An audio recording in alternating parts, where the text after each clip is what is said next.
Hello दोस्तों, आज हम पढ़ेंगे जैन धर्म और बौद्ध धर्म का प्रभाव के बारे में, जो किसी भी एग्ज़ाम के लिए बहुत ही महत्वपूर्ण टॉपिक साबित होता है। तो सबसे पहले देखेंगे कि हेबल ने जो बहुत एक महत्वपूर्ण कथन है, उसको देखेंगे। हेबल ने बोला था कि भारत को एक राष्ट्र के रूप में संगठित करने का श्रेय जो है, वो बौद्ध धर्म को उसी प्रकार है जिस प्रकार सक्सेनी के छोटे-छोटे राज्यों को संगठित करने का श्रेय ईसाई धर्म को जाता है। तो सबसे पहले हम जैन धर्म के बारे में चर्चा करेंगे, जैन धर्म को पढ़ेंगे।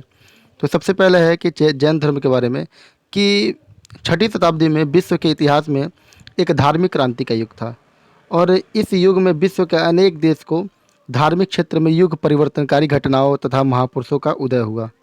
क्या हुआ? इस युग में बहुत सारे ऐसे महापुरुषों का उदय हुआ तथा परिवर्तनकारी घटनाओं का उदय हुआ। कह रहा ईरान में जरथुस्त्र, चीन में कन्फ्यूशियस तथा यूनान में सुकरात ने धर्म और दर्शन के क्षेत्र में लोगों को नई दिशा दी। किसने? तो ईरान में जरथुस्त्र था, जबकि चीन में कन्फ्यूशियस और यूनान में सुकरात ने। और सुकरात बहुत महत्वपूर्ण व्यक्ति भी हैं। तो इन इन लोगों ने धर्म और दर्शन के क्षेत्र में लोगों की एक नई दिशा दी। भारत में जैन और बौद्ध धर्म की विचारधाराओं ने भारत में जैन और बौद्ध धर्म की विचारधाराओं ने नवीन क्रांति उत्पन्न कर दी। क्या कर दी? नवीन क्रांति उत्पन्न कर दी थी। हम इन दो प्रभावशाली धर्मों तथा उनके प्रवर्तकों के विचार करेंगे। मतलब दो धर्म के बारे में आज हमको पढ़ना है, जैन धर्म और बौद्ध धर्म के बारे में। कह रहा है कि प्राचीन भारत के धर्मों में जैन धर्म का महत्वपूर्ण और विशिष्ट स्थान है। यह भारत का प्राचीनतम धर्म है। जैन धर्म में 24 तीर्थंकर हुए। सबसे पहले इसमें ऋषभदेव हुए और सबसे अंतिम और लास्ट में जो 24वें तीर्थंकर थे वो महावीर स्वामी हुए। कह रहा है कि छठी शताब्दी ईसा पूर्व में महावीर स्वामी ने इस धर्म का व्यापक प्रचार प्रसार किया था। किसका? महावीर स्वामी ने जैन धर्म का बहुत ही ज़्यादा प्रचार प्रसार भी किया था। तो हम देख भी लेते हैं कि जैन धर्म में 24 तीर्थंकर कौन कौन थे। तो सबसे पहले जो तीर्थंकर थे वह ऋषभदेव थे, दूसरे अजीतनाथ, तीसरे के संभवनाथ। बाकी इम्पोर्टेंट नहीं है, आगे तीन आगे का याद कर लीजिए। पहला कौन थे? ऋषभदेव, दूसरे के अजीतनाथ और तीसरे के संभवनाथ। फिर यहाँ से 20वें से या 19वें से मल्लीनाथ को याद कर लीजिए। 19वें कौन थे? मल्लीनाथ। 20वें कौन थे? मुनि सुब्रतनाथ। और 22वें नेमिनाथ।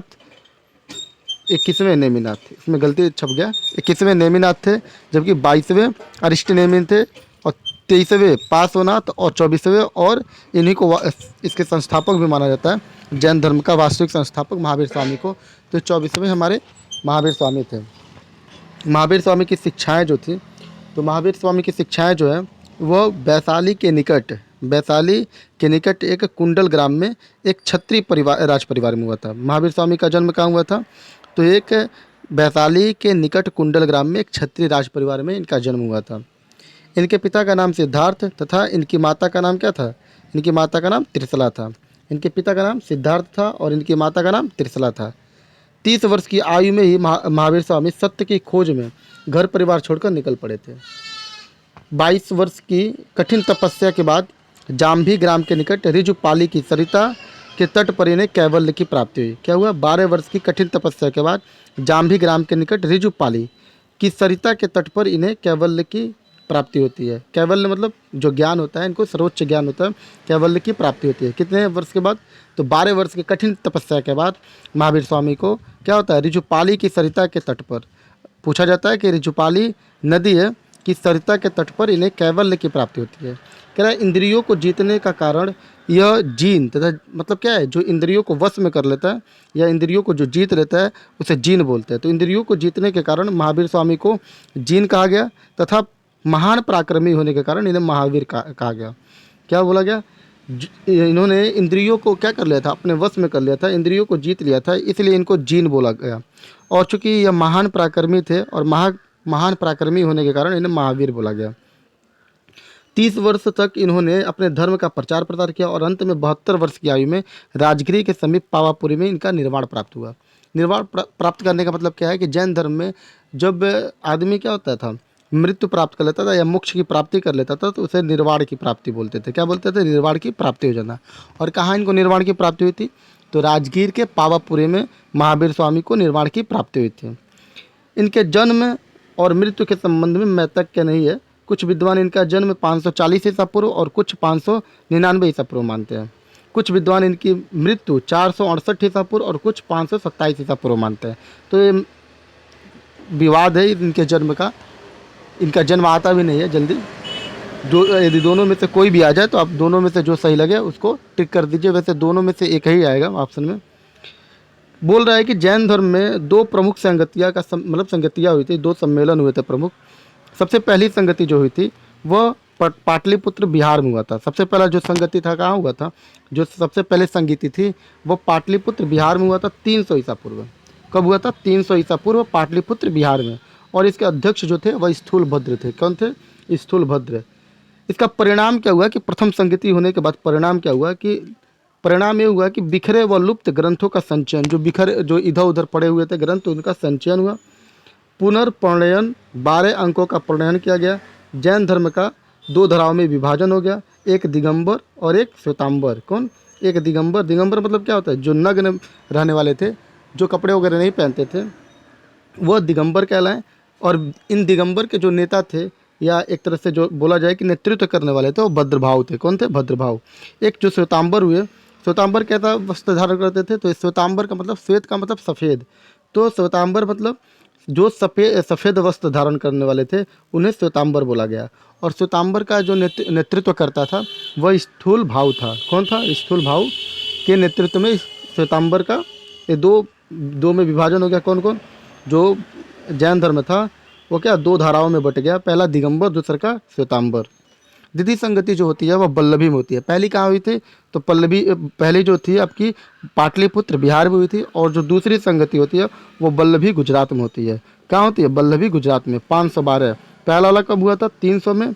और यह पहला वाला पाटलिपुत्र पटना में हुआ था, जबकि दूसरा 512 बल्लभी गुजरात में हुआ था। पहले में जो अध्यक्ष थे वह स्थूलभद्र थे, जबकि दूसरे में जो अध्यक्ष थे वह देवर्धिगण या क्षमा श्रमण जिसे बोलते हैं।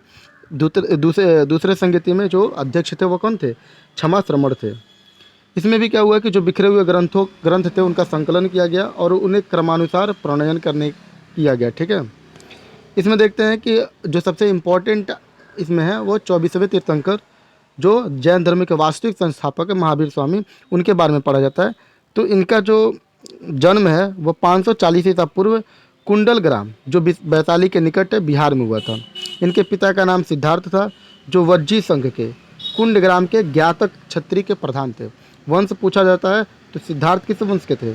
ज्ञात्रिक वंश के थे। कौन किस वंश के थे? इनके पिता जो सिद्धार्थ थे वह ज्ञात्रिक वंश के थे। इनकी माता जो थी त्रिशला थी, वह लिच्छवी शासक चेटक की बहन थी। कौन थी? लिच्छवी शासक चेटक की बहन थी, जबकि इनके पिता सिद्धार्थ वह ज्ञात्रिक वंश के थे, जबकि इनकी माता त्रिशला लिच्छवी शासक चेटक की बहन थी। इनके बचपन का नाम वर्धमान महावीर था।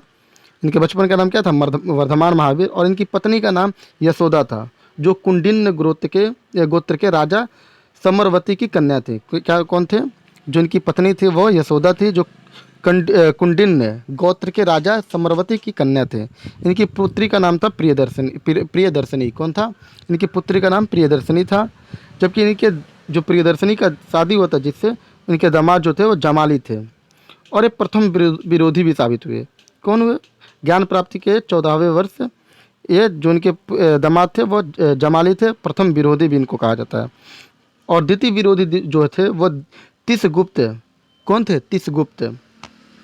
गृह त्याग जो हुआ था इनका 30 वर्ष की आयु में, बड़े भाई, इन्होंने अपने बड़े भाई नंदीवर्धन से आज्ञा लेकर ये 30 वर्ष की आयु में अपने क्या करते हैं? गृह त्याग करते हैं। क्या करते हैं? गृह त्याग करते हैं। अपने बड़े भाई नंदीवर्धन की आज्ञा से 30 वर्ष की आयु में महावीर स्वामी घर को त्याग देते हैं। इनका जो शिष्य था, जो सबसे पहला शिष्य था वो कौन था? मखलीपुत्र गोसाल। कौन था? मखलीपुत्र गोसाल, जो आजीवक संप्रदाय के संस्थापक भी थे। कौन थे? आजीवक संप्रदाय के संस्थापक थे। तो पूछा जाता है कि महावीर स्वामी के शिष्य कौन थे? तो मखलीपुत्र गोसाल थे। कौन थे? मखलीपुत्र गोसाल। ज्ञान की प्राप्ति जो होती है इनको 12 वर्ष की कठिन तपस्या के बाद ज्ञान की प्राप्ति होती है, तथा ज्ञान प्राप्ति स्थल जो होता है वह जाम्भिक ग्राम में ऋजुपालिका नदी के तट पर होता है। इनको ज्ञान की प्राप्ति कहाँ होता है? जाम्भिक ग्राम में ऋजुपालिका नदी के तट पर होता है, तथा वहाँ पे एक साल के वृक्ष होता है। साल के वृक्ष के नीचे ही इन्हें ज्ञान की प्राप्ति होती है। क्या होती है?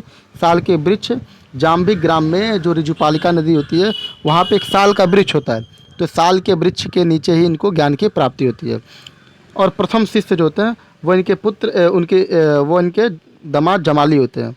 जबकि इनका शिष्य जो था वो कौन था? मखली पुत्र गोसाल था। और इनका प्रथम शिष्य कौन था? जमाली। जो जमाली था, जो इनका दामाद था, वो प्रथम शिष्य था। इन्होंने प्रथम जो उपदेश दिया था वह राजगृह में कहाँ दिया था?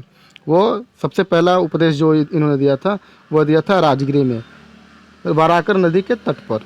क्या है? विपुलांचल पहाड़ी पर वाराकर नदी के तट पर इन्होंने अपना पहला उपदेश दिया था राजगृह में। प्रथम प्रमुख उपाधि जो है उन्हें कैवलिन की उपाधि प्राप्त हुई थी। कैवलिन मतलब क्या होता है कि कैवल्य मतलब क्या होता है कि सर्वोच्च ज्ञान की प्राप्ति करने वाला व्यक्ति क्या कहलाता है? कैवल्य कहलाता है। तो इन्हें कैवलिन की उपाधि प्राप्त थी। इन्हें जिन की उपाधि प्राप्त थी। जिन मतलब विजेता, जो अपने इंद्रियों को वश में कर लेता है, उन्हें जिन की उपाधि दिया जाता था। तो इन्होंने जिन की उपाधि भी प्राप्त कर ली थी। अरहत, अरहत मतलब जो पूजनीय हो जाता है, पूज्य योग्य हो जाता है, उन्हें अरहत बोलते हैं। तो इन्होंने कैवलिन, जीन और अरहत और निग्रंथ की भी उपाधि धारण की थी। निग्रंथ मतलब जो कि सभी बंधनों से क्या हो? मुक्त हो। तो इन्हें कैवलिन, जीन, अरहत और निग्रंथ की प्रमुख उपाधि प्राप्त थी। जीवन के अंत में इनका जो निर्वाण हुआ, मतलब इनका जो डेथ हुआ था, मोक्ष की प्राप्ति हुई थी, वह पावापुरी राजगृह में हुआ था। कहाँ हुआ था? पावापुरी राजगृह में। जबकि हम जानते हैं कि महावीर स्वामी ने अपना प्रथम उपदेश भी राजगृह में ही दिया था। और इनका जीवन का अंत भी राजगृह के पावापुरी में 72 वर्ष की आयु में 468 ईसा पूर्व में षष्टिपाल का जो शासित क्षेत्र है वो षष्टिपाल के क्षेत्र में मलगढ़ राज्य में इनका जो निर्माण हुआ था वो हुआ था। अब क्या है, थोड़ा सा इनके बारे में और भी जानते हैं कि इनका जो सिद्धांत वगैरह वो क्या है। तो वास्तव में महावीर स्वामी की शिक्षाएं ही जैन धर्म के महत्वपूर्ण सिद्धांत हैं। जो इनकी शिक्षाएं वही जैन धर्म का क्या है? महत्वपूर्ण सिद्धांत है।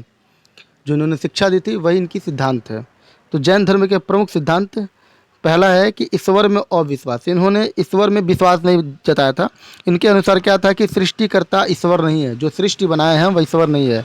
सृष्टि अनादिकाल से विद्यमान है। इन्होंने बोला था कि सृष्टि अनादिकाल से विद्यमान है और सृष्टि को किसी ईश्वर ने नहीं बनाया है। संसार के सभी प्राणी अपने अपने संचित कर्म के अनुसार फल भोगते हैं। क्या करते हैं? जो जैसा कर्म करेगा वैसा फल भुगतेगा। कर्म फल ही जन्म और मृत्यु का कारण है। इन्होंने कहा था कि देखिए भाई, सृष्टि अनादिकाल से विद्यमान है, इसके जो सृष्टिकर्ता है वह ईश्वर नहीं है, और जैसा जो कर्म करेगा उसी के अनुसार फल भोगेगा। कर्म फल ही जन्म और मृत्यु का कारण है। जैसा आप कर्म करेंगे उसी हिसाब से फल पाएंगे, उसी हिसाब से आपकी मृत्यु होगी। कर्म फल से छुटकारा पाकर ही व्यक्ति निर्वाण की ओर अग्रसर हो सकता है। इन्होंने बोला कि कर्म फल से छुटकारा पाकर, मतलब आप ऐसा कर्म करिए, काम करिए जिसमें आप कर्म फल से छुटकारा पाइए, तभी आप मतलब किसी भी व्यक्ति का निर्वाण प्राप्त होगा। जैन धर्म में संसार दुख मूलक माना गया है कि जो इस संसार में रहेगा वो हमेशा दुख में रहेगा, और दुख से छुटकारा पाने के लिए संसार का त्याग आवश्यक है। यदि आपको दुखों से छुटकारा पाना है तो इस संसार का त्याग बहुत ही आवश्यक है। कर्म फल से छुटकारा प्राप्त करने के लिए त्रिरत्न का अनुशीलन करना आवश्यक बताया गया। बोला गया कि यदि आप कर्म फल से छुटकारा पाना चाहते हैं तो आपको त्रिरत्न का अनुशीलन करना आवश्यक है। त्रिरत्न देखते हैं कि त्रिरत्न क्या है। तो त्रिरत्न में 3 चीज़ें बताई गई हैं। एक सम्यक ज्ञान, सम्यक दर्शन और सम्यक आचरण। सम्यक ज्ञान क्या था? तो सम्यक ज्ञान का मतलब था कि शंका विहीन या सच्चा या पूर्ण ज्ञान। एक तरह से सम्यक ज्ञान को कहते हैं कि जिनको सच में किसी चीज़ की ज्ञान हो या पूर्ण ज्ञान। जबकि सम्यक दर्शन का मतलब क्या होता है? सम्यक दर्शन का मतलब ये होता है कि क्या होता है? सम्यक मतलब सही या सत्य, और दर्शन मतलब कह रहा है कि सम्यक दर्शन का अर्थ है सत्य या तीर्थंकरों में विश्वास या सांसारिक विषयों में से उत्पन्न सुख दुख के प्रति संभाव का आचरण, सम्यक आचरण, सही आचरण। कह रहा है कि जैन धर्म के अनुसार त्रिरत्नों का पालन करने वाला व्यक्ति जन्म मरण के बंधन से मुक्त हो सकता है और मोक्ष की प्राप्ति कर सकता है। त्रिरत्नों के पालनार्थ आचरण की पवित्रता पर अधिक बल दिया गया है इनका, क्योंकि इनका तीसरा जो त्रिरत्न था वो सम्यक आचरण था। तो इन्होंने चरित्र आचरण पर भी बहुत ध्यान दिया था। त्रिरत्नों के पालनार्थ आचरण की पवित्रता पर अत्यधिक बल दिया। इस संबंध में 5 महाव्रतों का पालन का विधान है। इन्होंने बोला था कि आचरण मतलब सही आचरण भी होना चाहिए, सही चरित्र भी होना चाहिए, और इसके लिए उन्होंने 5 महाव्रतों का पालन का नियम बनाया। सबसे पहला इसमें है कि अहिंसा। क्या है? अहिंसा। दूसरा का सत्य है, तीसरा का अस्तेय है, चौथा का अपरिग्रह है, 5वां ब्रह्मचर्य है। अहिंसा मतलब आप हिंसा नहीं करेंगे, आप किसी भी मार काट में विश्वास नहीं करेंगे। सत्य मतलब आपको सत्य बोलना है, झूठ नहीं बोलना है। क्रोध मोह जागृत होने पर मौन रहना है। यदि आप में गुस्सा आता है तो आपको गुस्सा त्याग के क्या करना है, मौन रहना है। क्या रहना है, मौन रहना है। तीसरा है अस्तेय। अस्तेय मतलब क्या होता है कि चोरी नहीं करना चाहिए, न ही किसी अनुमति के बिना, किसी की अनुमति के बिना किसी वस्तु का ग्रहण करना चाहिए। अपरिग्रह क्या है, भिक्षुओं के लिए किसी प्रकार के संग्रह करने की प्रवृत्ति वर्जित है। मतलब इन्होंने बोला था अपरिग्रह का मतलब किसी भी चीज़ों का संग्रह करना सही नहीं है। ब्रह्मचर्य, ये तो आप लोग जानते हैं ब्रह्मचर्य क्या मतलब क्या होता है कि इंद्रियों को वश में रखने वाले को इंद्रियों को वश में रखना ही ब्रह्मचर्य कहलाता है। ब्रह्मचर्य का पालन भिक्षुओं के लिए अनिवार्य माना गया है। तो ये 5 महाव्रत हैं जैन धर्म में: अहिंसा, सत्य, अस्तेय, अपरिग्रह, ब्रह्मचर्य। आगे इसमें बताया गया था कि कर्म की प्रधानता। ये तो क्या था, ये आपका सबसे पहले हम देखें ईश्वर में अविश्वास। दूसरा का क्या था इसमें, तो दूसरा का इन्होंने बताया था कि त्रिरत्न दूसरा था, तीसरा पंच महाव्रत था, और चौथा कर्म की प्रधानता थे। इन्होंने जैन धर्म की प्रधानता में विश्वास, जैन धर्म क्या करता था, कर्म की प्रधानता में विश्वास करता था। क्या करता था, कर्म की प्रधानता में विश्वास करता था। जैन धर्म में कर्म बंध 3 बलों मन बल, वचन बल और कार्य बल के द्वारा स्वीकार किया गया है। जैन धर्म में कर्म बंध कितना है, तो कर्म बंध 3 बलों पर मन बल, वचन बल, कार्य बल को स्वीकार किया जाता है। मन के विचार से ही शुभ अशुभ कर्मों का बंधन हो जाता है। क्या होता है, मन के विचार से ही शुभ अशुभ कर्मों का बंधन हो जाता है। पांचवा है आत्मा की सत्ता में विश्वास। इन्होंने ईश्वर को तो नहीं माना था, लेकिन आत्मा का अस्तित्व मानते थे। क्या थे जैन धर्म वाले, ईश्वर में तो ईश्वर का तो अस्तित्व नहीं मानते थे, लेकिन आत्मा का अस्तित्व में इनको विश्वास था। महावीर स्वामी सभी चेतन प्राणियों में आत्मा का अस्तित्व मानते हैं। क्या कहते हैं, आत्मा का अस्तित्व मानते हैं। प्रत्येक जीव में आत्मा अस्थाई अजर अमर होती है। इन्होंने माना है कि आत्मा होती है और जो अस्थाई और अजर अमर होती है। जो मतलब क्या है कि आत्मा कभी मरती नहीं है, मृत्यु हो जाने के बाद भी उनकी आत्मा मरती नहीं है, जबकि वो दूसरे शरीर को धारण कर लेती है। छठा है कि जैन धर्म में तपस्या अहिंसा पर अधिक बल दिया गया है। जैन धर्म में बोला गया है कि आप तपस्या कर सकते हैं, लेकिन हिंसा नहीं कर सकते हैं, अहिंसा पर अधिक बल दिया गया है। सातवां है कि जैन धर्म में तीर्थंकरों को सर्वाधिक महत्व दिया गया है। आठवां है कि जैन धर्म में वेदों को प्रमाणिक नहीं मानता। जैन धर्म क्या है, ना ही ईश्वर को मानता है, न ही वेदों को मानता है। जैन धर्म क्या मानता है, आत्मा को मानता है। बोला गया है कि आत्मा क्या है, अजर अमर है। तीर्थंकरों पर सर्वाधिक महत्व दिया गया है। तपस्या और अहिंसा पर बल दिया गया है। कर्म कांडों का विरोधी है। जैन धर्म क्या है, कर्म कांडों का विरोधी है। धर्म में पंच परमेष्टि को माना गया है। पंच परमेष्टि मतलब अरहत, सिद्ध, आचार, उपाध्याय, साधु, ये पंच परमेष्टि है और इनकी पूजा आवश्यक है। क्या बोला गया है कि जैन धर्म में बोला है कि देखो भैया पंच परमेष्टि को माना, पांच परमेष्टि को माना है जैन धर्म ने, जिसमें पहला है अरहत, सिद्धि, आचार्य, उपाध्याय और साधु। ये 5 परमिष्टि है और बोला गया है कि इनकी पूजा अति आवश्यक है। 11वां है कि जैन धर्म के अनुसार जीवन का अंतिम लक्ष्य निर्वाण है। जैन धर्म का क्या है, जैन धर्म के अनुसार जो अंतिम जीवन का अंतिम लक्ष्य वह क्या है, निर्वाण है। और निर्वाण के द्वारा ही मनुष्य जन्म मरण के बंधन से मुक्ति पा सकता है। जैन धर्म के अनुसार यदि आप मोक्ष की प्राप्ति कर लेते हैं तो फिर इस पृथ्वी पर नहीं आएंगे, आप इस जन्म मरण से बंधन से मुक्त हो जाएंगे। जैन धर्म का प्रमुख संप्रदाय क्या है, तो जैन धर्म में हम ऊपर ही बता चुके हैं, जैन धर्म 2 धाराओं में बट जाता है, एक श्वेतांबर एक दिगंबर। एक श्वेतांबर एक दिगंबर। सबसे पहला है कि महावीर स्वामी के मृत्यु के पश्चात उनकी शिक्षा को लेकर जैन मतानुयायियों का विरोध प्रारंभ हुआ और जैन धर्म में 2 संप्रदाय में विभक्त हो गया। जैन धर्म क्या है, 2 संप्रदायों में विभक्त हो गया। एक मत श्वेतांबर कहलाया, जिसके समर्थक स्थूलभद्र थे। जो श्वेतांबर के समर्थक थे वह स्थूलभद्र थे, जबकि दूसरा मत क्या दिगंबर कहलाया, जिसके समर्थक भद्रबाहु थे। तो श्वेतांबर के जो समर्थक थे वो कौन थे, श्वेतांबर के समर्थक स्थूलभद्र थे, जबकि दिगंबर के जो समर्थक थे वह भद्रबाहु थे। कौन थे, भद्रबाहु थे। अब इनके बारे में पढ़ते हैं, श्वेतांबर और दिगंबर के बारे में। तो श्वेतांबर और दिगंबर में अंतर क्या था, इसको हम देखते हैं।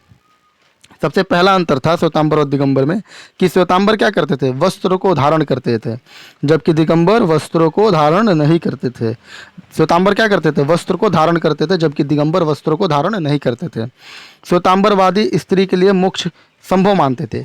श्वेतांबर मानते थे कि स्त्रियों को भी मोक्ष मिल सकता है, जबकि दिगंबर इसके विरुद्ध थे। दिगंबर नहीं मानते थे कि स्त्रियों को मोक्ष मिलता है। तीसरा है, श्वेतांबर ज्ञान प्राप्ति के बाद भोजन ग्रहण करने में विश्वास रखते थे, जबकि दिगंबर के अनुसार आदर्श साधु को भोजन नहीं ग्रहण करना चाहिए। एक तरह से देखा जाए तो श्वेतांबर जो थे उनका एक उदार किस्म वाले थे, और जबकि जबकि दिगंबर जो संप्रदाय था वो बहुत कठिन संप्रदाय था, उसके नियम कानून बहुत कठिन थे। चौथा है कि श्वेतांबर जैन आगम 12 अंग 12 उपांग 6 प्रकीर्णक 6 वेदसूत्र 6 मूलसूत्र तथा अन्य में विश्वास करते थे। और ये बहुत इम्पोर्टेंट भी है कि अंग कितने हैं, उपांग कितने हैं, तो 12 अंग 12 उपांग है, 6 प्रकीर्णक है, 6 वेदसूत्र है, 4 मूलसूत्र है। या जो श्वेतांबर थे इन जैन आगमों में विश्वास करते थे, जबकि दिगंबर में केवल 14 पूर्वा में विश्वास करते थे। ये आगम पूर्वा के बारे में हो सकता है आगे दिया है तो हम पढ़ेंगे। श्वेतांबर क्या करते थे, जैन आगमों में विश्वास करते थे, जबकि दिगंबर क्या करते थे, 14 पूर्वा में विश्वास करते थे। श्वेतांबर के अनुसार महावीर ने यशोदा से विवाह किया, जबकि दिगंबर के अनुसार विवाह ही नहीं किया था। श्वेतांबर मानते थे कि महावीर स्वामी की पत्नी यशोदा थी, जबकि दिगंबर के अनुसार महावीर स्वामी की विवाह नहीं हुई थी। श्वेतांबर 19वें तीर्थंकर मल्लीनाथ की को स्त्री मानते हैं। ये पूछा जाता है कि जो 19वें तीर्थंकर थे मल्लीनाथ को कौन सा संप्रदाय स्त्री मानता है, जबकि कौन सा पुरुष मानता है। तो चूंकि हम जानते हैं कि स्त्रियों के लिए जो श्वेतांबर था वो उदार था, जबकि दिगंबर बहुत कठिन था, दिगंबर स्त्रियों को नहीं रखना चाहता था। तो श्वेतांबर क्या है, 19वें तीर्थंकर मल्लीनाथ को स्त्री मानता है, जबकि दिगंबर जो है वह मल्लीनाथ को पुरुष मानता है। श्वेतांबर पार्श्वनाथ के अनुयायी थे, जबकि दिगंबर महावीर के अनुयायी थे। श्वेतांबर क्या थे, पार्श्वनाथ जो 23वें तीर्थंकर थे, तो श्वेतांबर पार्श्वनाथ के अनुयायी थे, जबकि दिगंबर क्या थे, महावीर के अनुयायी थे। अब क्या है, इन दोनों में मतभेदों के पश्चात भी दोनों संप्रदाय का जो दार्शनिक आधार था वह एक ही था। श्वेतांबर संप्रदाय के प्रमुख जो आचार्य सिद्धसेन, दिवाकर, हरिभद्र, स्थूलभद्र आदि थे।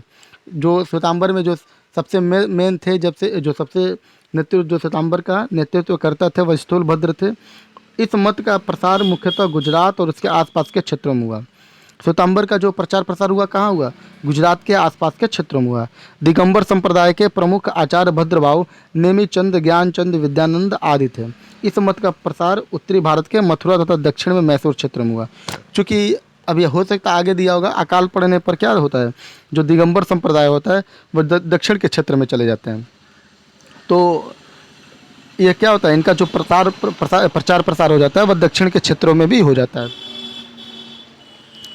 भारतीय संस्कृति में जैन मत का योगदान, कि भारतीय संस्कृति में जैन मत का क्या योगदान है, तो भारत के सांस्कृतिक जीवन पर जैन धर्म का अत्यंत प्रभाव पड़ा। इसने भारत के सांस्कृतिक क्षेत्र में अपना अभूतपूर्व योगदान दिया है। इस धर्म के प्रचार प्रसार के फलस्वरूप ही कर्नाटक, कलिंग, उड़ीसा के अनेक जैन मठों की स्थापना हुई और इसे आंध्र, गुजरात, राजस्थान में भी महत्वपूर्ण स्थान प्राप्त हुआ। कहाँ का, तो जैन धर्म के प्रचार प्रसार के अनुसार ही कर्नाटक, कलिंग, उड़ीसा के अनेक जैन मठों का स्थापना हुआ और इसे आंध्र, गुजरात, राजस्थान में भी महत्वपूर्ण स्थान प्राप्त हुआ। साहित्य एवं कला के क्षेत्र में कई महत्वपूर्ण कार्य किए गए। प्राकृत, अपभ्रंश, कन्नड़, तमिल, तेलुगु जैसे स्थानीय भाषाओं में जैन साहित्यों की रचना होने से इन क्षेत्रीय भाषाओं को विकसित होने का अवसर मिला। कहने का मतलब इनकी जो रचनाएं थी वो प्राकृत, अपभ्रंश, कन्नड़, तमिल, तेलुगु जैसे भाषाओं में भी इनकी रचना हुई, जिसके वजह से इन भाषाओं को विकसित होने में भी अवसर मिला। इन प्राकृत एवं अपभ्रंश भाषाओं में काव्य, व्याकरण, ज्योतिष आदि विषयों पर ग्रंथ लिखे गए। कला एवं स्थापत्य में भी जैनियों ने मध्य भारत, उड़ीसा, गुजरात, राजस्थान में अनेक जैन मंदिर, मूर्तियाँ एवं गुह स्थापत्य की स्थापना की। राजस्थान के आबू पर्वत पर बसा जैन मंदिर, तो ये पूछा जाता है कि जैन मंदिर है वो कहाँ है, तो जैन मंदिर कहाँ है, राजस्थान के आबू पर्वत पे।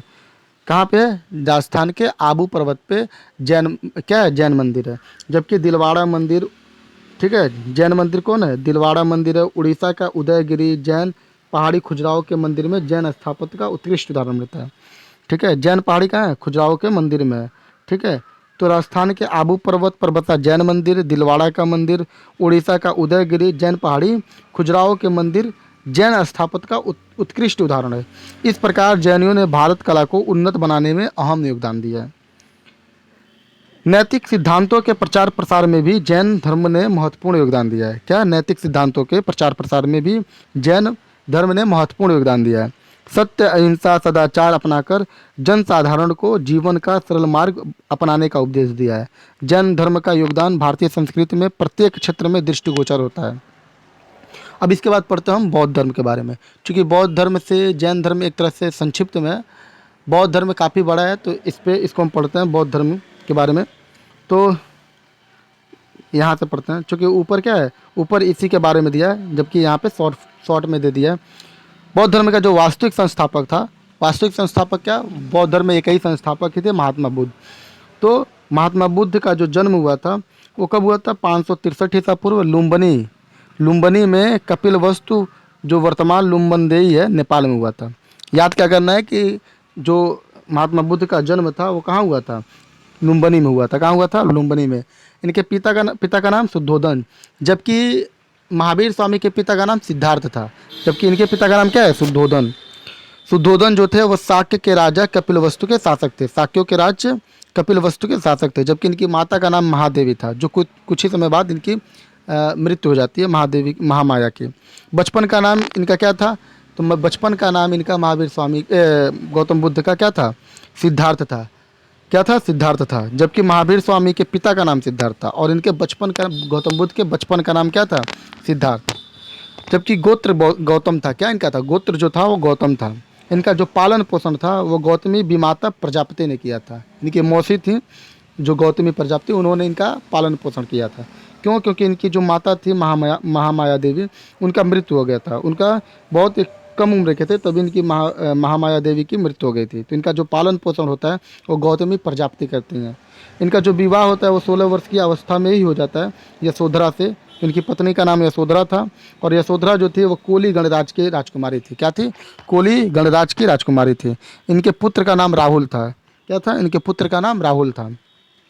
इनके गृह त्याग की घटना को, जब ये गृह त्याग करते हैं तो उस घटना को क्या कहा जाता है? महाभिनिष्क्रमण। क्या बोला जाता है? महाभिनिष्क्रमण।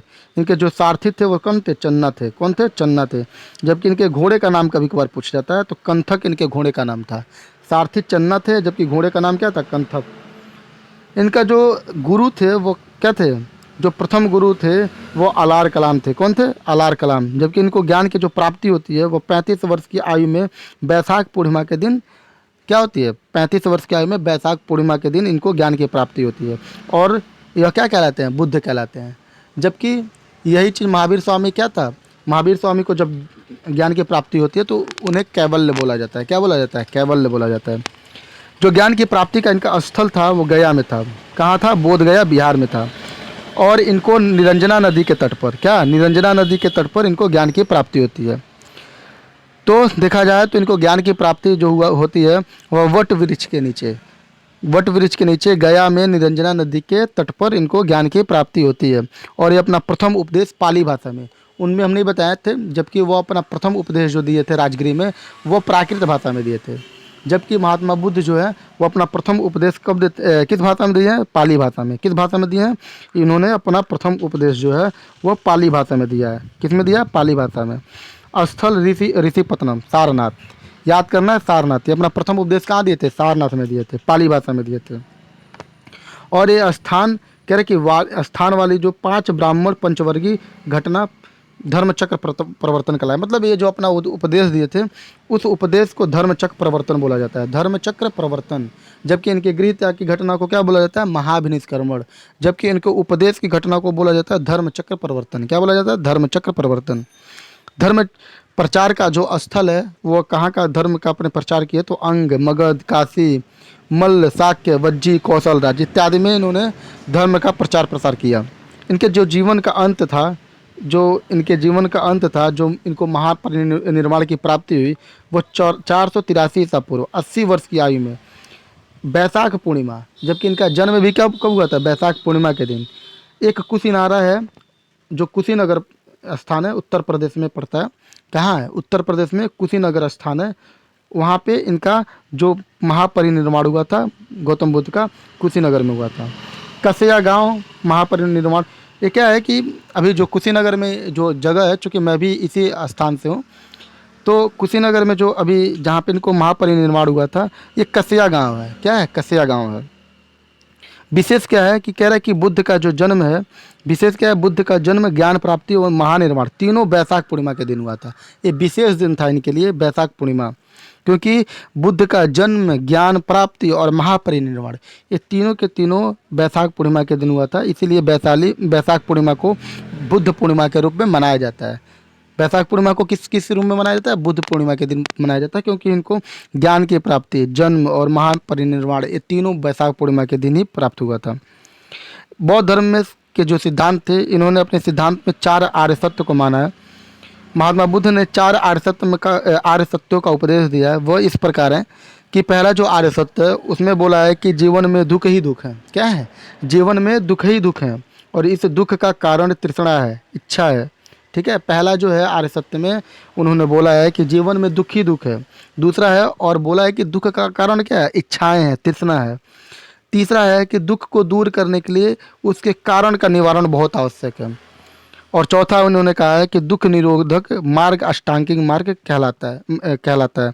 जो दुख निरोधक मार्ग है वो अष्टांगिक मार्ग कहलाता है। तो इन्होंने अष्टांगिक मार्ग भी दिया है, जो नीचे हम पढ़ेंगे।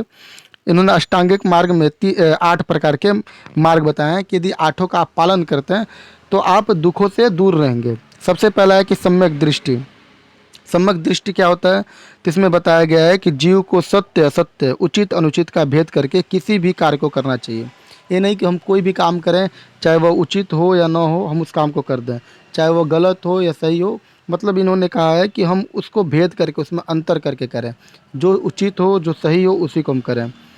इन्होंने दूसरे मार्ग को सम्यक संकल्प माना है। हिंसा से रहित संकल्प करना चाहिए। इन्होंने बोला है कि हिंसा से रहित संकल्प करना चाहिए। कोई संकल्प आपका हिंसा से परिपूर्ण ना हो। आपके जो संकल्प है वह हिंसा रहित होना चाहिए, हिंसा नहीं होना चाहिए उसमें।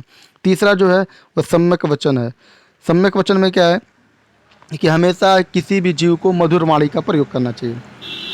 जो चौथा है वो क्या है? चौथा है सम्यक कर्म। सम्यक कर्म मतलब सभी जीवों को हमेशा सदैव अच्छे काम करना चाहिए। सम्यक जीविका आजीविका। इन्होंने सम्यक आजीविका में बोला है कि प्रत्येक जीव को सदाचार और परिश्रम पूर्वक धनोपार्जन करना चाहिए। मतलब चोरी वगैरह से नहीं, आप यदि धनोपार्जन करना चाहते हैं तो सदाचार और परिश्रम पूर्वक कर सकते हैं। सम्यक व्यायाम। इन्होंने बोला है कि प्रत्येक जीव को विवेकपूर्ण प्रयत्न और परिश्रम युक्त जीवन यापन करना चाहिए। ऐसा नहीं कि एकदम आप आराम से बैठ के जीवन यापन करना है, तो नहीं, आपको जो जीवन यापन करना है वो परिश्रम युक्त होना चाहिए, विवेकपूर्ण प्रयत्न होना चाहिए। सम्यक स्मृति। क्या है? सम्यक स्मृति। तो सम्यक स्मृति में क्या है? इन्होंने बोला है कि अपने कर्मों के प्रति विवेक और सावधानी से निरंतर स्मरण करना चाहिए। मतलब क्या है कि आप कोई भी काम करते हैं तो उसको मतलब बहुत सावधानी से और विवेकपूर्वक आप उसको निरंतर स्मरण करिए। यदि आप पढ़ते भी हैं तो उसका रिवीजन हमेशा करना चाहिए। सम्यक समाधि। सम्यक समाधि क्या है? तो इन्होंने सम्यक समाधि में बोला है कि प्रत्येक जीव को अपने चित्त की समुचित एकाग्रता बनाए रखनी चाहिए। इन्होंने 10 सील के बारे में दिया है। मतलब ये पूछ सकता है पेपर में कि इन्होंने गौतम बुद्ध ने कितने सील के बारे में बताया, तो 10 सील के बारे में बताया। सबसे पहला इसमें है सत्य, दूसरा अहिंसा, तीसरा चोरी न करना, चौथा धन संग्रह न करना, पांचवा ब्रह्मचर्य का पालन करना, छठा है नृत्य संगीत का त्याग करना। ये बहुत इंपॉर्टेंट है, नृत्य संगीत का त्याग करना। इनके में गौतम बुद्ध में बताया गया है कि नृत्य संगीत का त्याग करना ये 10 सील में एक सील है। और यह क्या करता है? आचरण को पवित्र बनाता है। ये गौतम बुद्ध के अनुसार है। सतवां क्या है? सुगंधित पदार्थों का त्याग करना, परफ्यूम मार के नहीं घूमना है। आठवां क्या है कि असमय भोजन नहीं करना। कोमल शैया का त्याग करना, मतलब एक तरह से हम ऐसे बिस्तर का त्याग कर दें जो बहुत ही मुलायम हो या पूरा मोटा मोटा गद्दा हो, ऐसा शैया का त्याग कर देना है हमको। और 10वां क्या है कि कामनी एवं उधर दिया नहीं है, कामनी और कंचन का त्याग करना। क्या है? कामनी और कंचन का त्याग करना। दिया कि 10 सील के अंतर्गत 5 गृहस्थों के लिए तथा शेष साधुओं के लिए है। क्या है कि इस 10 सील में 5 गृहस्थों के लिए है और शेष साधुओं के लिए है। मतलब कुछ उसमें क्या है? साधुओं के लिए और कुछ गृहस्थों के लिए। चौथा है इनका कि ये भी क्या करते थे, ईश्वर में अविश्वास रखते थे। एक तरह से देखा जाए तो महावीर स्वामी और गौतम बुद्ध में यदि समानता पूछा जाए तो समानता में क्या होगा कि ये दोनों लोग क्या करते थे, ईश्वर में अविश्वास रखते थे, ईश्वर को नहीं मानते थे। तो और पांचवा है कर्मवाद। कर्मवाद में क्या इन्होंने बताया था कि गौतम बुद्ध के अनुसार जीवन को बिना कर्म किए मोक्ष प्राप्त करना संभव नहीं है। मतलब आपको यदि मोक्ष प्राप्त करना है तो आपको कर्म करना पड़ेगा। इन्होंने जाति पाति का विरोध किया था। उन्होंने कहा था कि जाति पाति का मतलब जाति पाति नहीं मानने चाहिए। इन्होंने जाति पाति का विरोध किया था।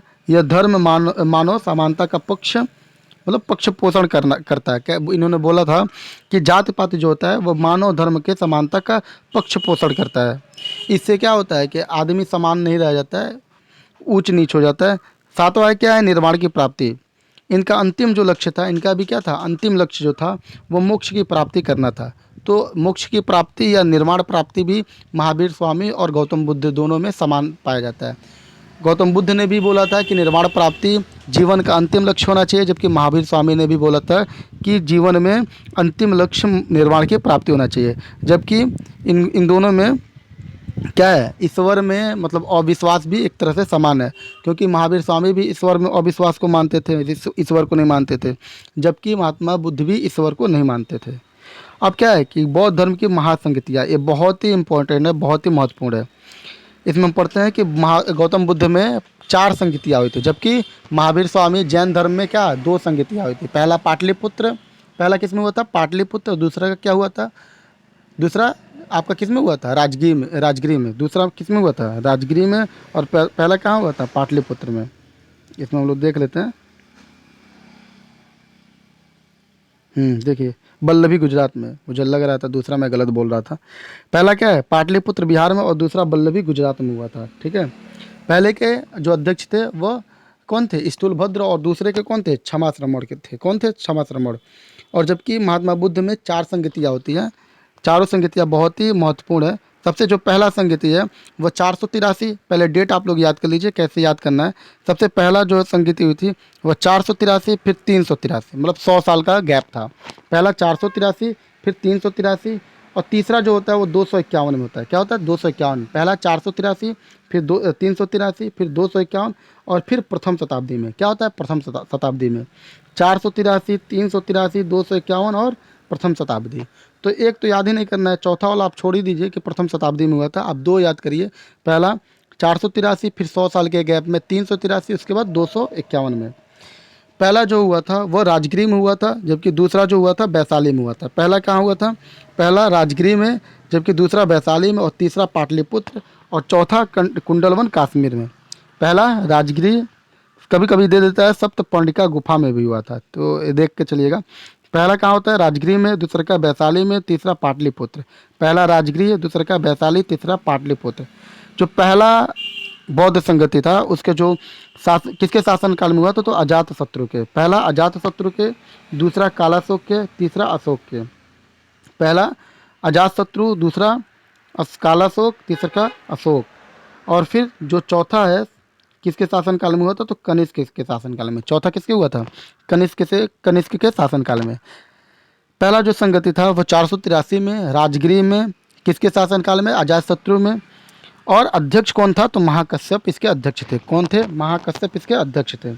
इसमें क्या कार्य हुए, इसका परिणाम क्या हुआ था, तो बुद्ध के उपदेशों को सूत पिटक और विनय पिटक में अलग अलग संकलित किया गया। पहले में क्या हुआ, प्रथम बौद्ध संगति में जो 483 ईसा पूर्व में राजगिरी में हुआ, अजातशत्रु के शासनकाल में, जिसके अध्यक्ष महाकश्यप थे, उसमें बुद्ध के उपदेशों को सूत पिटक और विनय पिटक में अलग अलग संकलित किया गया। दूसरा जो बौद्ध संगति था, दूसरा क्या था, दूसरा जो बौद्ध संगति था वह कब हुआ था, तो पहला हुआ था बौद्ध संगति क्या हुआ था, 383 में वैशाली में। और जो इसके शासनकाल में, किसके शासनकाल में हुआ था, तो कालाशोक के। किसके शासनकाल में, कालाशोक के। और इसके जो अध्यक्ष थे वो सबाकामी थे। इसका जो परिणाम था, कार्य हुआ था, इसमें क्या होता कि भिक्षुओं में मतभेद के कारण अस्थाविर एवं महासंघिक में विभाजन। इसमें जो भिक्षुओं के मतभेद के कारण क्या हुआ था, अस्थाविर और महासंघिक में विभाजन हो गया था। तीसरा जो था, तीसरा 251 में हुआ था। तीसरा किस में हुआ था, 251 में। और स्थान था पाटलिपुत्र। शासनकाल जो था वो किसके शासनकाल में हुआ था? तो अशोक के शासनकाल में। इसके जो अध्यक्ष थे वो मोगलीपुत्तिस थे। कौन थे? मोगलीपुत्तिस। और जो इसमें कार्य हुआ था वो अभिधम्म पिटक का संकलन हुआ था। तीसरे में पूछा जाता है, ये बहुत इंपॉर्टेंट है, ये पूछा जाता है कि अभिधम्म पिटक का संकलन किस संगति में होता है? तो अभिधम्म पिटक का संकलन जो है वो तृतीय बौद्ध संगति के समय होता है। चौथा जो बौद्ध संगति है उसका जो समय था वो प्रथम शताब्दी में था। प्रथम शताब्दी में था। और एक कहाँ हुआ था? तो कुंडलवन कश्मीर में हुआ था। और किसके शासनकाल में? तो कनिष्क के शासनकाल में। पहला किसके शासनकाल में हुआ था? तो पहला आपके किसके शासनकाल में हुआ था? अजात शत्रु के शासनकाल में। जबकि अध्यक्ष कौन था? महाकश्यप। कौन था? महाकश्यप। दूसरे में कौन थे शासनकाल में? कालाशोक के। जबकि अध्यक्ष जो थे वो सबाकामी। तीसरा जो थे वो कौन था इस किसके शासनकाल में? अशोक के। और जो अध्यक्ष थे मुगलीपुत्तिस। चौथा जो किसके शासनकाल में? कनिष्क के। और अध्यक्ष कौन था? वसुमित्र अश्वघोष उपाध्यक्ष थे। अध्यक्ष कौन था? वसुमित्र। जबकि उपाध्यक्ष कौन थे? अश्वघोष। और इसमें जो कार्य हुआ था वो विभाषा शास्त्र, टीका संस्कृत, टीका का विभाषा शास्त्र, टीका का संस्कृत में संकलन, बौद्ध संघ का हीनयान और महायान मतलब एक तरह से क्या था? पहला इसमें दो कार्य हुआ था। पहला विभाषा शास्त्र टीका का संस्कृत में संकलन हुआ था। और दूसरा क्या था? इसमें अब बौद्ध धर्म में भी क्या है? दो संप्रदायों में बट जाता है। पहला हीनयान, दूसरा का महायान में। ये दो संप्रदायों में बट जाता है। जैसे जैन धर्म में क्या था? वो दो संप्रदायों में बट गया था, श्वेतांबर और दिगंबर। वैसे ही गौतम बुद्ध के जो बौद्ध धर्म था वो भी दो संप्रदायों में बट जाता है, एक महायान और एक हीनयान। अब यहाँ पे देख लीजिएगा इसका जो बौद्ध धर्म का प्रचार प्रसार हुआ है वह कैसे हुआ है, इसमें देख भी लीजिए आप। क्या है? ये भारतवर्ष है। और देखिए जब अखंड भारत था तो कैसे था? अखंड भारत कहाँ से कहाँ तक था? ये पूरा अफगानिस्तान से लेके ये पूरा ब्रह्मपुत्र की नदी से लेके ये पूरा चुका था। क्या वो था? अखंड भारत था। अब अखंड भारत से क्या था? ये यहाँ पे इराक में गया है, मेसोपोटामिया में इनका प्रचार हुआ है, मंगोलिया में प्रचार किया गया है। जबकि चीन और अगल बगल के जो यमन देश थे उसमें भी प्रचार प्रसार हुआ है बौद्ध धर्म का। हांगकांग की तरफ प्रचार प्रसार हुआ है बौद्ध धर्म का। तो काफ़ी बौद्ध धर्म चारों तरफ फैल भी गया था। इसमें अशोक का बहुत ही हाथ था इसके प्रचार प्रसार में बौद्ध धर्म के। आगे देखते हैं तो बौद्ध धर्म के संप्रदाय जो थे हीनयान और महायान, इसके बारे में पढ़ते हैं। तो सबसे पहले इसमें अंतर ही देख लेते हैं। तो हीनयान और महायान में अंतर क्या था? तो हीनयान में देखते हैं, हीनयान क्या करता था? सभी को अपनी मुक्ति का मार्ग स्वयं ढूंढना पड़ता था। हीनयान संप्रदाय का मानना था कि सभी को अपनी मुक्ति का मार्ग स्वयं ढूंढना पड़ता है। जबकि महायान का संप्रदाय का जो मत था वह यह था कि यह गुणों के हस्तांतरण में विश्वास रखता है। क्या है? गुणों के हस्तांतरण में विश्वास रखता है। जबकि हीनयान में क्या था कि सभी को अपनी मुक्ति का मार्ग स्वयं में ढूंढना पड़ता है। दूसरा था हीनयान में कि यह बौद्ध धर्म की ऐतिहासिकता में विश्वास करता है। क्या करता है? बौद्ध धर्म की ऐतिहासिकता में विश्वास करता है। जबकि महायान क्या मानता था? कि बोधिसत्व में विश्वास रखता है। महायान बोधिसत्व में विश्वास रखता था, जबकि हीनयान बौद्ध धर्म के ऐतिहासिकता में विश्वास रखता था। हीनयान क्या मानता था? कि बोधिसत्व पद की प्राप्ति के लिए 9 चर्चाओं और 10 अनुशासनों का पालन करना अति आवश्यक है। जबकि महायान क्या मानता था? कि सभी लोगों को बुद्धत्व की प्राप्ति होने की बात इन्होंने कही है। सभी लोगों को बुद्धत्व की प्राप्ति होने की बात कही है महायान में। हीनयान क्या मानता था? कि संसार को दुखमय माना जाता है। हीनयान में क्या माना जाता है? संसार को दुखमय। जबकि महायान इस संसार से आशावादी दृष्टिकोण रखता है। क्या रखता है? आशावादी दृष्टिकोण। हीनयान स्वयं के प्रयत्नों पर बल देता है, जबकि महायान बुद्ध के प्रति विश्वास और भक्ति पर बल देता है। क्या करता है? बुद्ध के विश्वास और भक्ति पर बल देता है महायान। अब थोड़ा सा कुछ बहुत ही इम्पोर्टेंट फैक्ट है, इसको आप लोग देख लीजिएगा। लिखा है बौद्ध के शिष्य, तो ये विवरण है इसके। इनके जो शिष्य थे वो क्या क्या किए? तो सबसे पहले तपस्सु व मलिक हैं। कौन है? तपस्सु और मलिक। ये क्या थे? ये बुद्ध के प्रथम अनुयायी द्वय थे। क्या थे? प्रथम अनुयायी द्वय कौन थे? तपस्सु और मलिक थे।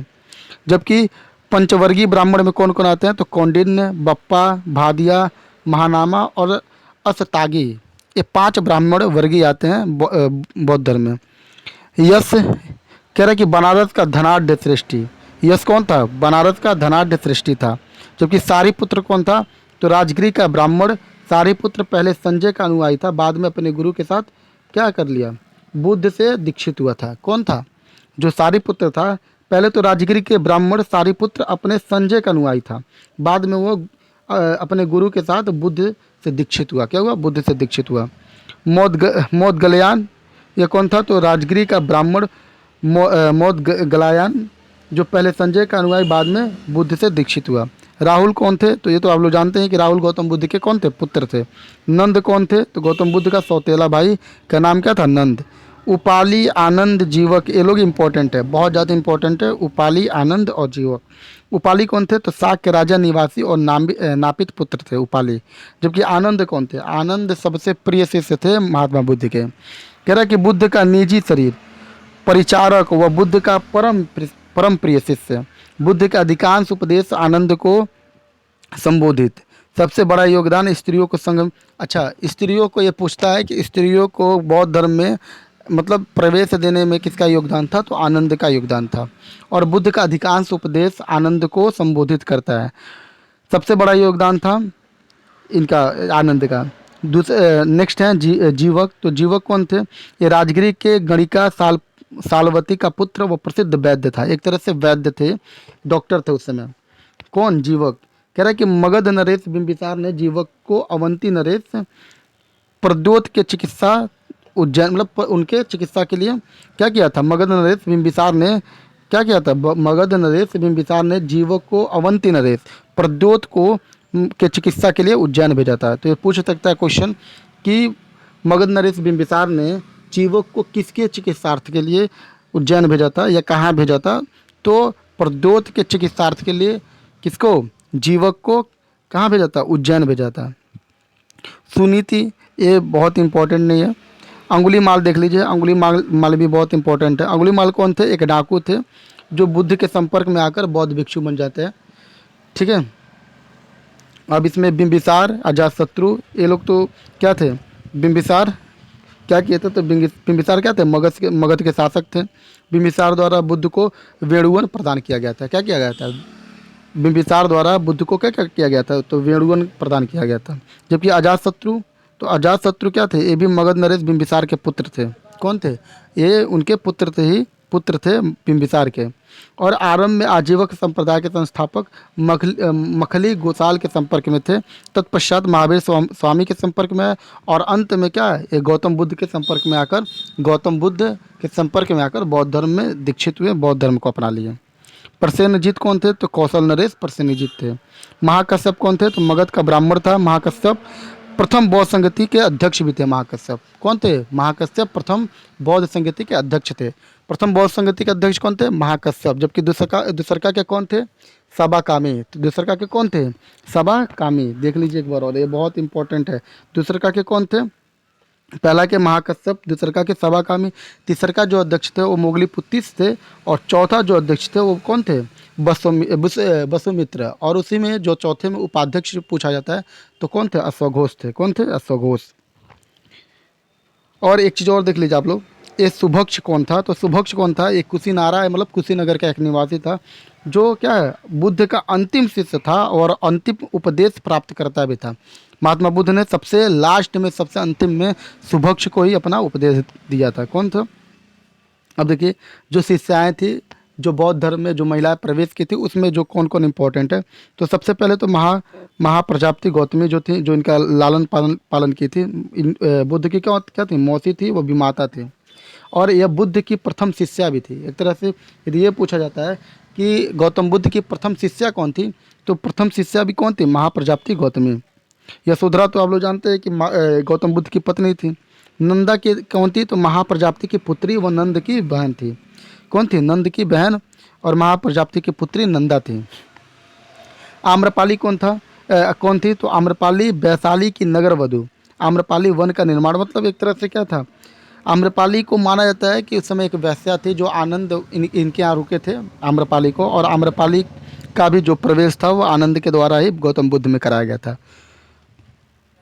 अब इसमें है क्षेमा, जो बिंबिसार की पत्नी थी। मल्लिका जो थी वो कौशल नरेश प्रसेनजीत की पत्नी थी। समावती जो थी वो कौशाम्बी नरेश वत्सराज उदयन की पत्नी थी। जो इसमें याद करने वाला फैक्ट है वो सबसे पहला महाप्रजापति गौतमी का है। इसमें आप लोग याद कर लीजिए कि गौतम बुद्ध की प्रथम शिष्या जो थी वो कौन थी? महाप्रजापति गौतमी। कौन थी? महाप्रजापति गौतमी। अब क्या है कि बौद्ध धर्म और जैन धर्म का तुलनात्मक अध्ययन हम करते हैं, जबकि कुछ कुछ हम बताते ही चले हैं। ठीक है, तो इसमें इनका क्या करते हैं, हम तुलनात्मक अध्ययन करते हैं कि क्या क्या इनमें समानताएं थी और क्या क्या असमानताएं थी। तो दोनों ने ही क्या किया था, वेदों का खंडन किया था। क्या किया था, वेदों का खंडन किया था, कर्मकांड का विरोध किया था। और इसके विपरीत में उन्होंने तर्क और ज्ञान का प्रतिपादन किया था। इन्होंने बोला था, इन्होंने क्या किया था, वेदों का खंडन किया था और कर्मकांड का विरोध किया था। दोनों ने ही धर्मों ने सत्य और अहिंसा, अस्तेय, परिग्रह, ब्रह्मचर्य जैसे नैतिक आचरणों को अपनाने पर बल दिया था। ये समानताएं हैं। पहला, वेदों का खंडन किया था, कर्मकांड का विरोध किया था, सत्य, अहिंसा, अस्तेय, अपरिग्रह, ब्रह्मचर्य जैसे नैतिक आचरणों को अपनाने पर बल दिया था। इन्होंने कर्मवाद, पुनर्जन्म में विश्वास जताया था। ईश्वर में विश्वास नहीं जताया था, लेकिन कर्मवाद और पुनर्जन्म में विश्वास जताया था। कर्मों को ही परिणाम माना था। ईश्वर की सत्ता में दोनों ने अविश्वास जताया था। समाज में व्याप्त जाति पाति वर्ण अस्पृश्यता को का दोनों ने विरोध किया था। दोनों धर्मों ने व्यक्ति का लक्ष्य निर्माण बताया। क्या बताया कि दोनों ने व्यक्ति को जीवन का जो लक्ष्य, अंतिम लक्ष्य बताया, वह निर्माण की प्राप्ति बताया था। दोनों धर्मों ने अपने अपने स्थानीय भाषा का प्रयोग किया। महात्मा बुद्ध ने पाली का प्रयोग किया, जबकि महावीर स्वामी ने जैन धर्म का प्रयोग किया, थी प्राकृत भाषा का प्रयोग किया। दोनों ने ही धर्मों में संघों की स्थापना की। क्या की थी, संघों की स्थापना की थी। और इसके अतिरिक्त दोनों समुदाय में विभाजन हुए। जैन धर्म क्या दो संप्रदायों में बढ़ जाता है, श्वेतांबर दिगंबर, जबकि बौद्ध धर्म क्या है, हीनयान और महायान में बढ़ जाता है। इन दोनों में असमानताएं क्या थी, तो गौतम बुद्ध ने मध्यम मार्ग के अनुसरण का उपदेश दिया। और यही कारण भी है कि बौद्ध धर्म इतना फैल चुका है और इतना प्रसार प्रचार हो चुका है, क्योंकि गौतम बुद्ध का जो नियम कानून है वो इतना कठोर नहीं है, जबकि जो जैन धर्म का नियम कानून है वो बहुत ही कठोर है। इनका पालन करना सबके मान का नहीं है। तो गौतम बुद्ध ने मध्यम मार्ग के अनुसरण का उपदेश दिया था, जबकि जो जैन धर्म था वो कठोर तप और साधना में विश्वास करता था। बौद्ध धर्म में आत्मा के अस्तित्व के विषय में मौन है। बौद्ध धर्म में आत्मा के बारे में कुछ नहीं बोला गया है, जबकि जैन धर्म में आत्मा में विश्वास करते हुए उनकी अनेकता के बारे में बताया गया है। जैन धर्म आत्मा में विश्वास करता है, जबकि बौद्ध धर्म आत्मा में विश्वास करता है या नहीं करता है यह क्लियर नहीं, क्योंकि इसमें इन्होंने मौन धारण कर लिया था, नहीं कुछ बोला था। महावीर निर्माण के लिए वस्त्रों को बाधक मानते हैं। महावीर स्वामी मानते हैं कि नग्न होकर ही निर्माण की प्राप्ति हो सकती है, जबकि गौतम बुद्ध वस्त्र धारण में विश्वास करते थे, उन्होंने इसको बाधक नहीं माना था। बौद्ध धर्म जैन धर्म की अपेक्षा अधिक व्यवहारिक है। क्या है, जैन धर्म की अपेक्षा अधिक व्यवहारिक है, जब व्यवहारिक हैं, जबकि जैन धर्म अहिंसा संबंधी सिद्धांत व्यवहारिक जीवन अत्यंत कठिन है। एक तरह से मान के चला जाए तो बौद्ध धर्म क्या है, मध्यम मार्गिक है, जबकि जैन धर्म क्या है, इसमें बहुत ही कठोर नियम कानून है। पांचवा है कि महावीर स्वामी स्त्रियों को निर्माण का अधिकार मानते हैं, जबकि बुद्ध स्त्रियों के प्रवेश संघ के विरोधी थे। गौतम बुद्ध मानते थे कि गौतम बुद्ध ने क्या बोला था कि स्त्री इनके संघ में प्रवेश नहीं कर सकते हैं, जबकि महावीर स्वामी स्त्रियों के निर्माण के अधिकार को मानते थे। अब क्या देखते हैं कि भारतीय संस्कृति में बौद्ध धर्म की देन क्या है। ऐसे ही हम देखे थे महावीर स्वामी का, जिसमें जैन धर्म का दिलवाड़ा मंदिर आबू माउंटेन पे जो है, ठीक है, खजुराहो में, इन सब में देखे। तो अब ऐसे ही बौद्ध धर्म का देख लेते हैं। तो सबसे पहला इसमें धर्म का देन है, बौद्ध धर्म का देन है भारतीय संस्कृति के संदर्भ में।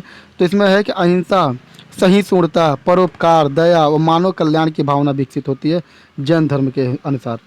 जाति प्रथा का विरोध सिखाया, वैदिक कर्मकांड के समक्ष नैतिकता का नया विकल्प रखा। भारत के अतिरिक्त विश्व में अहिंसा, करुणा, प्राणी मात्र पर दया, शांति, विश्व बंधुत्व का आदर्श कायम किया। साहित्य की देन क्या है इनके में, तो भारतीय साहित्य में वृद्धि हुई। बौद्ध धर्म में क्या हुआ, भारतीय साहित्य में वृद्धि हुई। पाली भाषा में लिखे ग्रंथों से भारत के विभिन्न पहलुओं की जानकारी उपलब्ध हुई। संस्कृत में लिखे गए ग्रंथ बुद्ध चरित्र और सौंदरानंद, क्या है, बुद्ध चरित्र और सौंदरानंद। बुद्ध चरित्र कौन लिखा था, अश्वघोष ने लिखा था। आदि भारतीय साहित्य की अमूल्य निधि बने। तत्कालीन भारत की विशिष्ट जानकारी देने में साहित्यों का महत्वपूर्ण योगदान है।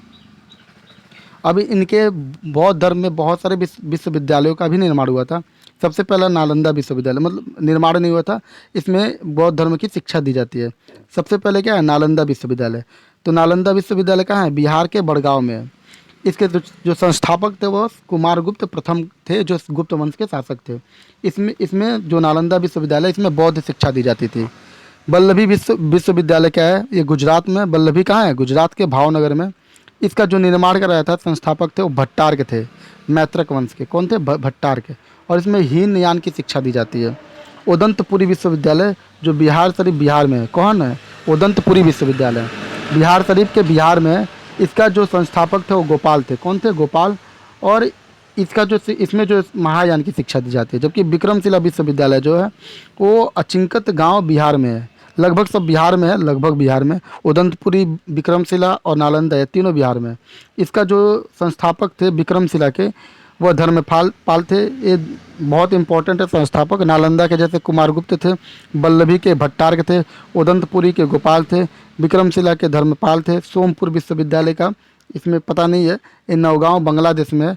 और जगदल विश्वविद्यालय ये राजशाही बांग्लादेश, चूँकि बांग्लादेश तो उस समय अपने ही देश में था, तो यहाँ पर भी क्या है, अब देखिए जगदल जो विश्वविद्यालय, इसमें तंत्रयान की शिक्षा दी जाती थी, जबकि विक्रमशिला में वज्रयान की शिक्षा दी जाती है। अब देखते हैं थोड़ा सा और है दर्शन में देन। तो भारतीय दर्शन क्या हुआ, बौद्ध धर्म की वजह से समृद्ध हुआ। इसमें शून्यवाद, बौद्ध धर्म, प्रतीत्य, योगाचर आदि से प्रभावित रहा। असंग वसुमित्र धर्म कृति के दर्शन संबंधी अध्ययन ने भारतीय दर्शन में महत्वपूर्ण योगदान दिया है। कला की देन क्या है, तो मूर्ति व शिल्प कला के क्षेत्र में बौद्ध धर्म का योगदान रहा है। गुहा, मंदिर, स्तंभ, स्तूप धर्म की मतलब बौद्ध धर्म की देन है। इस धर्म पर आधारित कथाओं के चित्रण में अजंता, एलोरा, बाघ की गुफाएं आज भी विश्व में अपने कलात्मक सौंदर्य के लिए विख्यात है। और सच में बहुत खूबसूरत इसमें कला वगैरह बनाई गई है बौद्ध धर्म के बारे में। कह रहा है कि सारनाथ, भरूच, सांची, मथुरा, अमरावती, नासिक, कार्ले भाजा बौद्ध कला की प्रसिद्ध केंद्र है। गांधार शैली के अंतर्गत ही सर्वप्रथम बुद्ध मूर्तियों का निर्माण किया गया।